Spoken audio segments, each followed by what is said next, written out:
방송에서 제공하는 투자 정보는 투자 판단에 대한 조언입니다. 방송에서 제공하는 주식의 가치, 가격 상승 및 가격 하락에 대해서는 방송사에서 보장하지 않습니다. 시청자 여러분 안녕하십니까. 오늘장 내일장 1부 출발하도록 하겠습니다. 서정덕입니다. 일단은 시장의 경기 둔화 우려가 짙어지고 있는 상황입니다. 일단 아래 공포라는 이야기가 계속해서 나오고 있는 가운데 PMI 지수, 한마디로 제조업 구매자 관리 지수까지 지금 떨어져 있는 상황입니다. 미국 쪽에서 장단기 금리가 역전됐다. 이 이야기는 시장에서 지속적으로 어제부터 나오고 있는 얘기고요. 일단 월말에 중국 PMI 지수가 발표가 되는데 그때까지는 좀 지켜보자라는 시장의 관망세가 굉장히 짙습니다. 그러다 보니 중국 지수도 오늘은 밀리고 있고요. 우리 시장도 올라가고 있긴 한데 코스피가 많이 오르질 못하고요. 코스닥 같은 경우에 그나마 좀 선방하는 모습이 나오고 있습니다. 거래소 쪽은 전기전자나 운송장비, 화학업종 등이 전체적으로 지금 부진한 모습이 보여지고 있고요. 중국 관련 소비주나 화장품 섹터 등만 지금 다시금 반등이 좀 나오고 있는 상황입니다.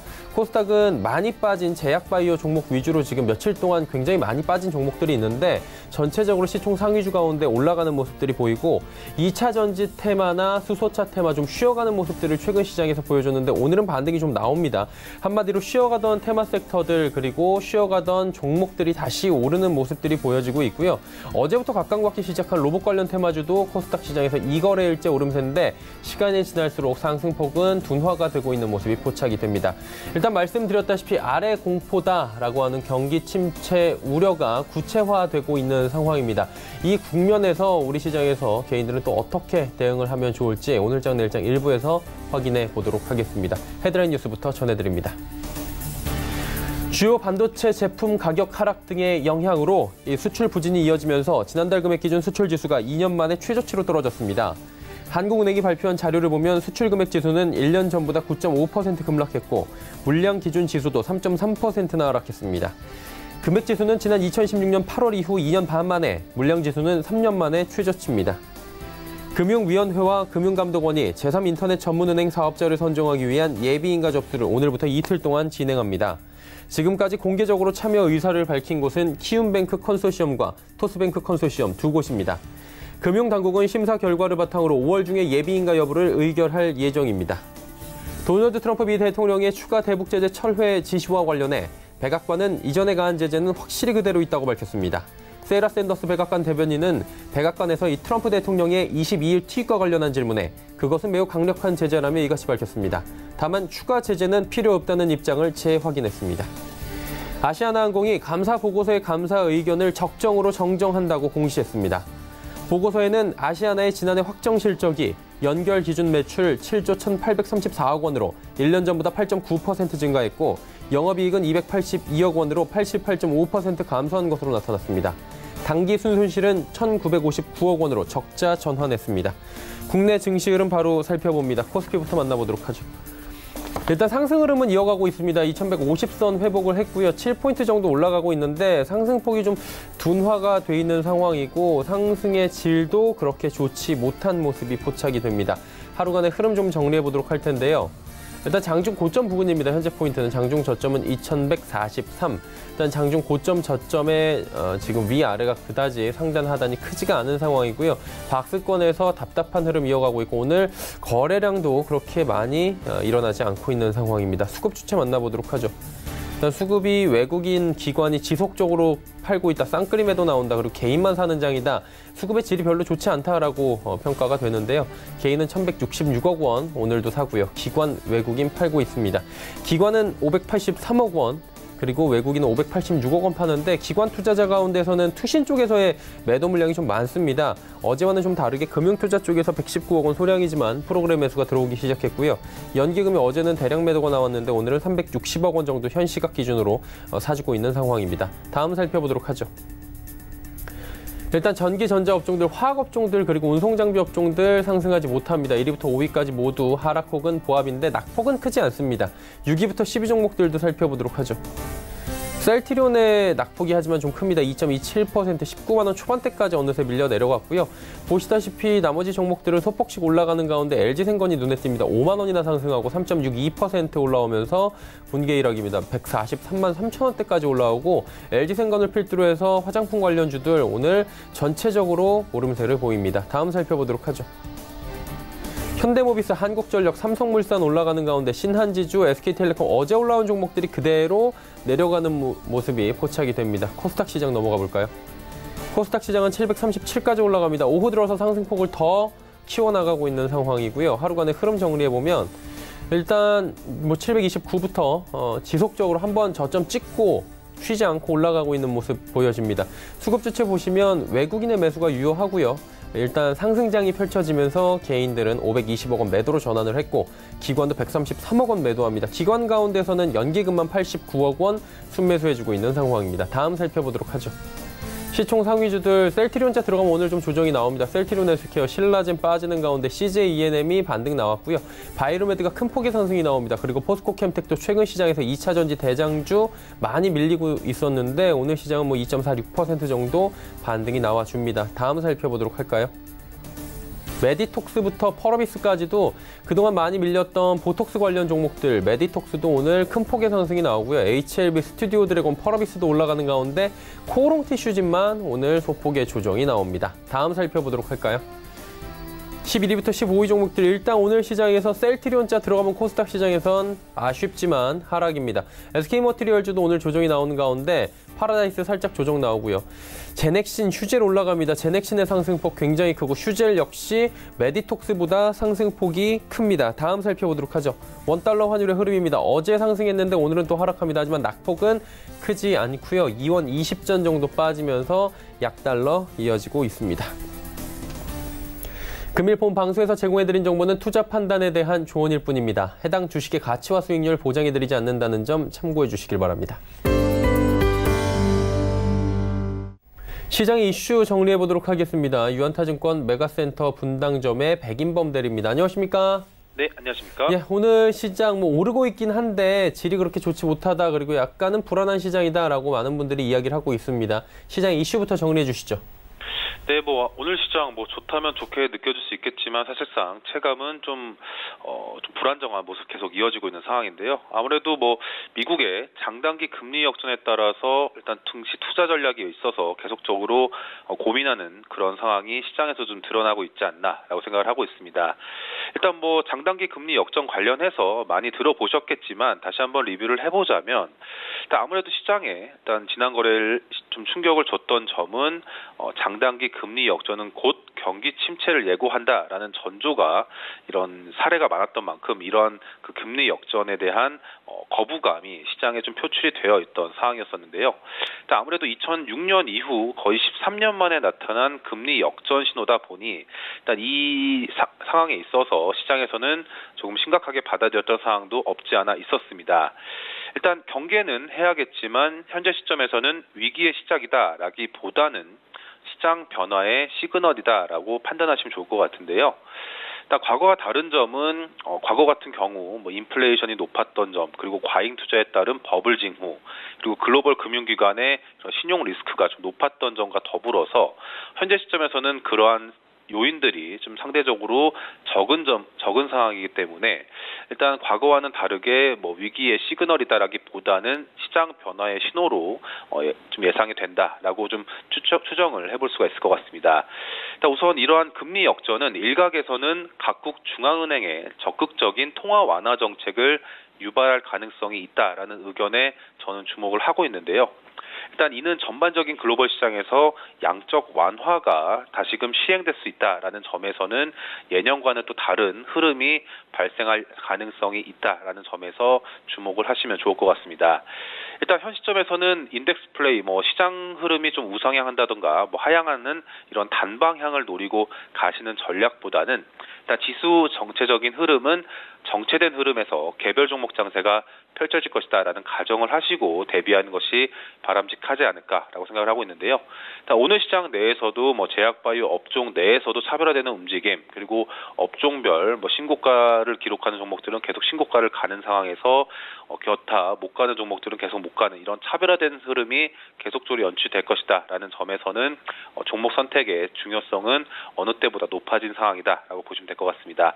일단 업종 선택도 역시도 중요하다 보고 있는데 우선은 중국 소비 관련주, 바이오 헬스케어, 반도체 일부 관련주들에 대한 관심권 두시면서 일단 업종 내에서 두드러진 주가 흐름 보이는 그런 대장주 성격의 종목군들로 포트폴리오를 압축하는 전략 계속 고민해 보시면 좋겠다 의견 드리겠습니다. 자, 이 외에도 시장에서 주목할 만한 테마 이슈나 여러 가지가 있을 것 같은데 어떤 점들은 좀 볼까요? 네, 아무래도 지난 거래일 아마 로봇 관련주에 관련해서 많이 들어보셨겠지만 일단 로봇 관련주 계속 좀 관심 가져보시면 좋은 섹터다라고 생각을 하고 있는데요.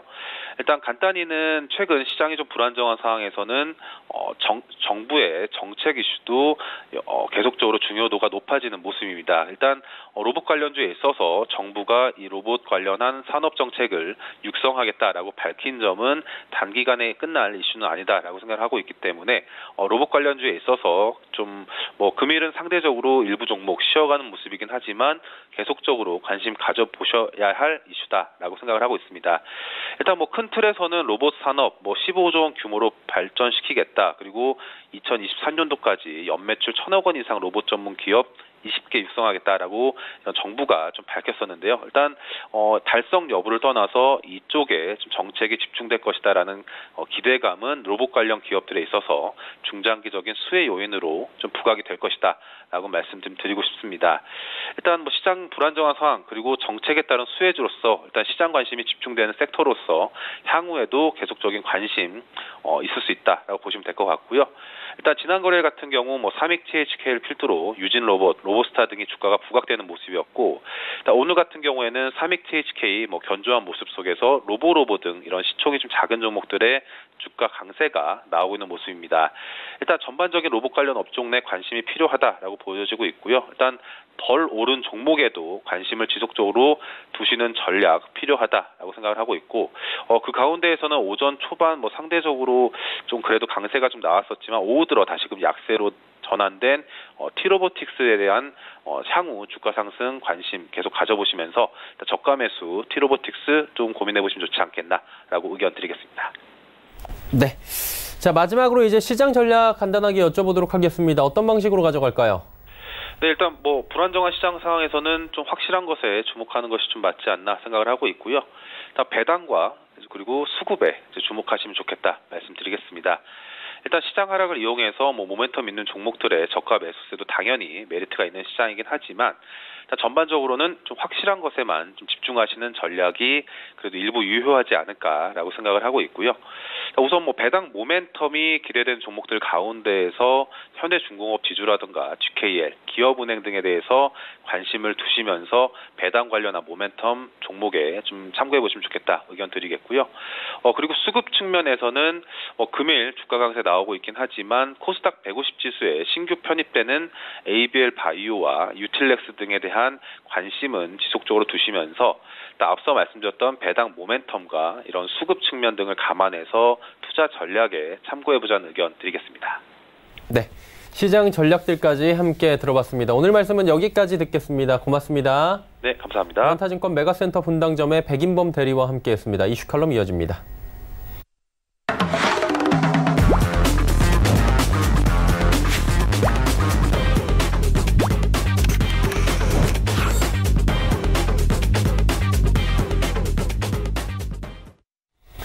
이슈 칼럼 이어가도록 하겠습니다. 미중산업경제연구소 조용찬 소장과 함께합니다. 소장님 안녕하세요. 예, 안녕하십니까? 예, 주말부터 계속 나온 얘기가 장단기 금리 역전됐다, 현상에 대해서 경기 침체다, 시그널이다라고 얘기가 나오고 있는데 이게 경기 후퇴를 예측하는 데 있어서 실제로 어느 정도 정확한지 이 부분이 굉장히 궁금하신 분들이 많더라고요. 짚어주시겠습니까? 네, 일반적으로 상황 기간이 긴 장기 채권일수록 가격 변동 위험에 노출이 되기 때문에 단기 금리보다 높은 게 정상이고요. 또한 장단기 금리가 역전이 됐다는 것은 주택담보대출과 같은 장기 대출 금리의 표준 지표이기 때문에 앞으로 은행들 같은 경우에는 예대 마진이 없어질 수가 있습니다. 이렇게 되면 대출을 꺼리거나 대출 조건이 더 엄격해질 수가 있게 되는데요. 이럴 경우 금융시장 혼란은 아무래도 실물 경제에 시차를 두고서 영향을 끼칠 수밖에 없습니다. 작년 말에 발표된 샌프란시스코 연방은행의 연구 자료에 따르면 많은 경제 지표들 중 특히 OECD 경기 선행지수라든지 ISM 지수보다도 장단기 금리차, 그중에서도 10년과 3개월물의 금리차가 상관관계가 가장 높다고 합니다. 1980년대 이후에 발생했던 5차례 경기 후퇴 국면 중에서 10년과 3개월물의 금리차가 일어난 뒤 경기 후퇴까지는 평균 19개월 정도가 걸렸는데요. 10년과 2년물의 금리 역전보다도 2개월 정도 빨랐다는 점에서는 앞으로 경기 후퇴는 진행이 되겠지만 생각보다 시장이 예상했던 것보다 빨리 경기 후퇴는 찾아오진 않은 것으로 보여지기 때문에 지금의 금융시장의 혼란은 좀 과잉 반응한 모습이 있지 않나 보여집니다. 조금 전에 이제 증시가 조금은 좀 과하게 반응하고 있는 것 같다라는 뉘앙스로 말씀을 해 주셨습니다. 그렇다면 기존의 장단기 금리가 역전됐던 상황과 지금 상황을 비교해 본다면 좀 많이 다른 겁니까? 네, 과거에 금리 역전이 일어났을 때는 경기 후퇴까지 이어졌을 조건이 있었는데요. 첫 번째는 인플레이션 압력이 높아져서 FRB가 빠르게 금리 인상을 단행했던 시점이고요. 또 자산 버블이라든지 신용 버블이 터졌을 때, 그리고 마지막으로 원유 가격이 급등했던 외부 쇼크가 배경이 됐습니다. 현재 미국의 물가 수준은 2% 근방에 아주 안정되어 있고요. 버블 정도도 없습니다. 과잉 투자 징후도 없는 상태고요. 특히 버블 정도를 측정하는 시카고 연준의 비금융 부분의 레버리지 지수 같은 경우에는 과거 경기 후퇴기 직전에 플러스 0.5를 넘었지만 지금은 마이너스 0.3에 불과하기 때문에 전혀 신용 확대에 따른 과열 정도가 없다는 겁니다. 또 외부 쇼크도 발생할 가능성이 현재로서는 상당히 낮은데요.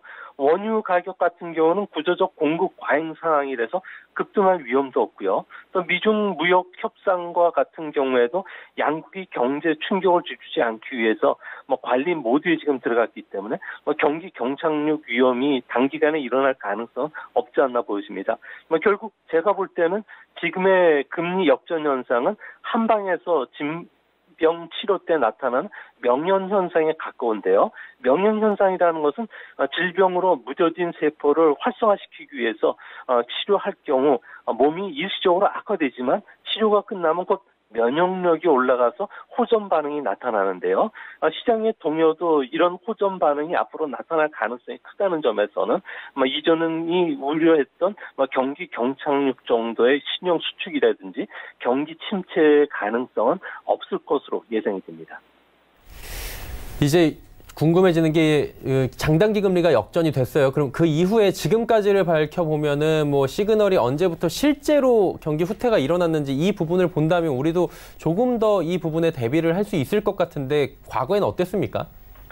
네, 언제 경기 하락 국면에 빠질지 정확하게 타이밍을 예측할 수는 없습니다.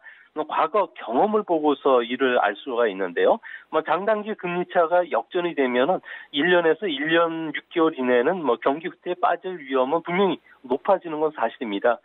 지난 60년간 미국의 금융시장에서는 장단기 금리 역전 현상이 총 9번 일어났는데요. 그중에 8번은 얼마 지나지 않아서 심각한 리세션이 찾아왔었습니다.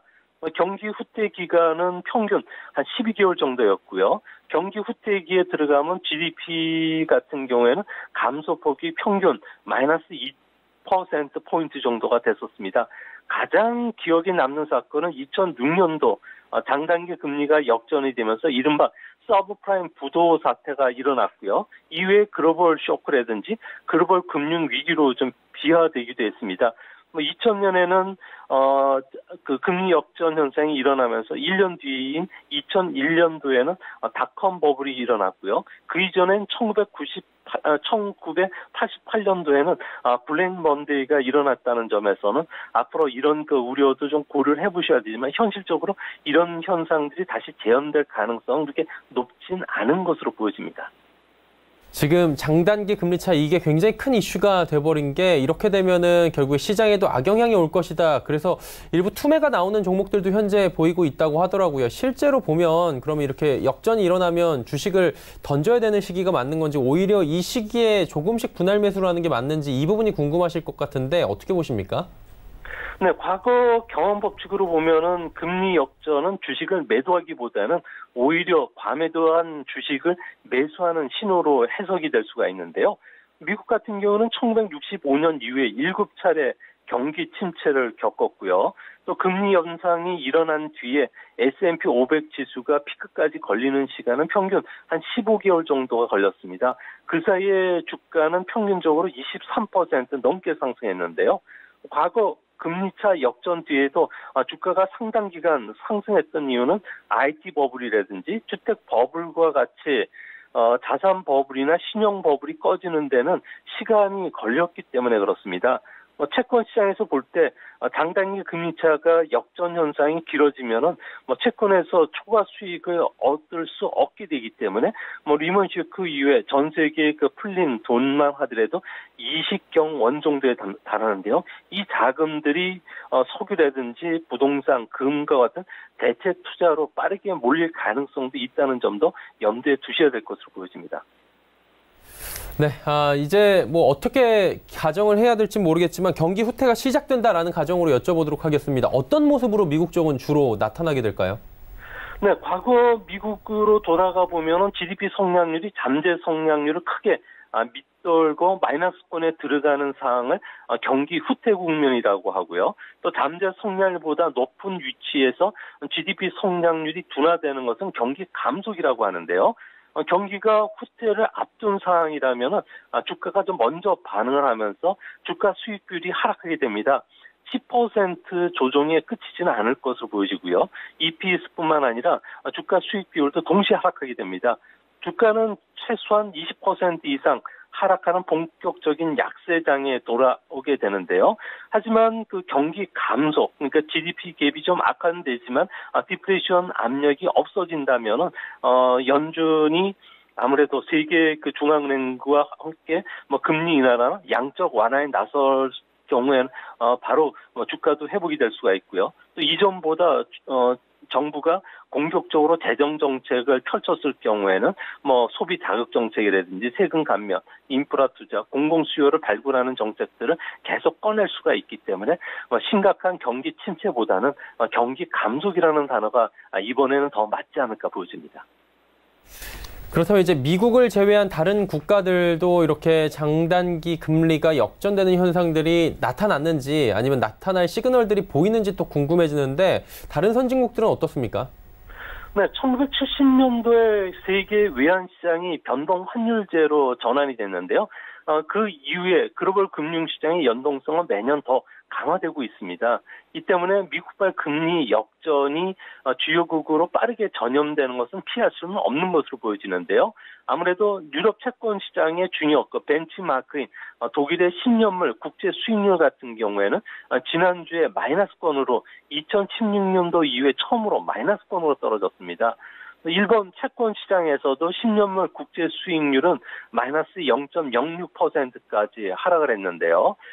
국채 수익률이 마이너스에 들어간 것은 국채를 매입해도 이자 수익을 얻을 게 없고요. 오히려 정부의 이자를 지급해야 된다는 의미이기 때문에 경기 침체 상황에서는 손해를 보는 장사를 할 수밖에 없을 정도로 마땅한 안전 자산을 찾을 수 없다는 의미도 됩니다. 당분간 주요국들은 장기 채권 수익률도 마이너스권에 들어갈 가능성이 있다는 점에서는 앞으로 단기적인 상황이지만 좀 안전자산 선호 현상이 뚜렷하게 나타나지 않을까 보여집니다. 자, 이제 뭐 장단기 금리가 역전이 되면 결국에 투자 전략들이나 운용 전략에도 변화가 당연히 와야 될 것 같습니다. 어떤 변화가 있어야 될까요? 아무래도 해치 펀드를 중심으로 해서는 알고리즘 거래라든지 리스크 패리티 전략을 추정하는 자금들이 많습니다. 그러다 보니까 뭐 채권 수익률이 하락한다든지 했을 경우에 경기 민감주라든지 위험 자산을 줄일 수밖에 없기 때문에 은행주에 대한 비중은 꾸준히 줄이지 않을까 보여집니다. 반대로 장기 투자자들 같은 경우는 꾸준히 매월 정해진 금액으로 저평가된 종목이라든지 재무 구조가 건전한 그 배당주나 현금 흐름이 좋은 종목을 사는 역투자 전략도 펼치는 게 바람직하고요.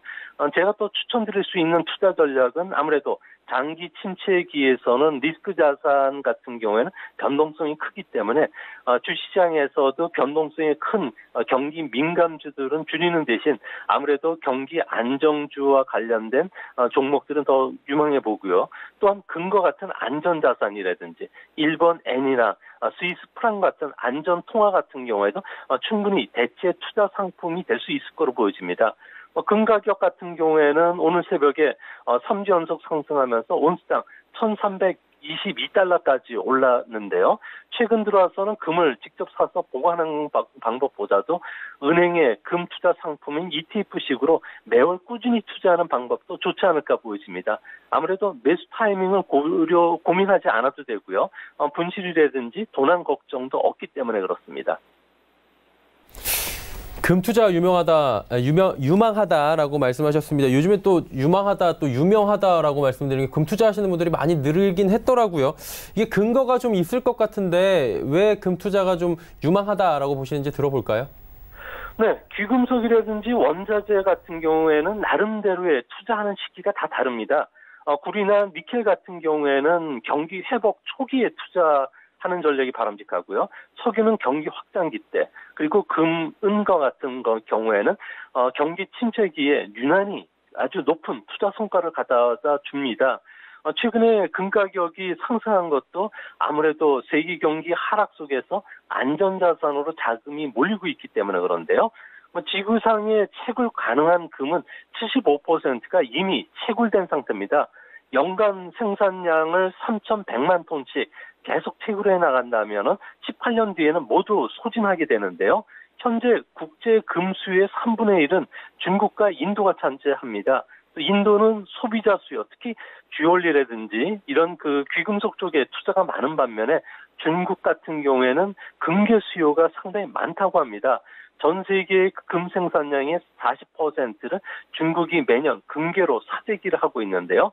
중국의 그 부유층들 같은 경우에는 아무래도 위엔화의 그 불안전성, 그리고 달러나 유로화로 환전하는데 번거로움 때문에 금을 선호한 것도 있지만 최근 들어와서는 정치권의 치열한 그 권력 투쟁 속에서 기업인들의 그 구속되는 사태들이 상당히 많고요.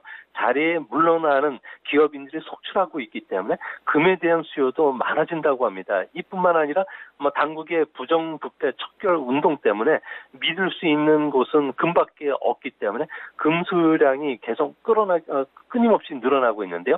이 때문에 ETF라든지 적립식 계좌를 통해서 금과 관련된 투자들이 중국에서는 상당히 급증하고 있다고 합니다. 네, 금 투자와 관련된 지금 경기 침체기의 이야기까지 자세히 들어봤습니다. 오늘 말씀은 여기까지 듣겠습니다. 고맙습니다. 예, 감사합니다. 위중산업경제연구소 조용찬 소장과 함께했습니다.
오늘 채널 일정 1부 함께 하셨습니다. 잠시 뒤 2부에는 이제 시장에 좀 집중을 해보도록 하겠습니다. 다양한 종목 짚어드리고요. 종목 상담까지 이어가는 시간 준비가 돼 있으니까요. 2부도 함께 해주시길 바랍니다. 2부에서 뵙겠습니다. 고맙습니다.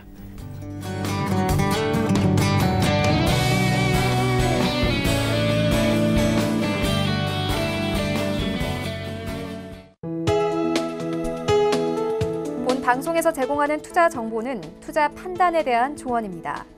방송에서 제공하는 주식의 가치, 가격 상승 및 가격 하락에 대해서는 방송사에서 보장하지 않습니다.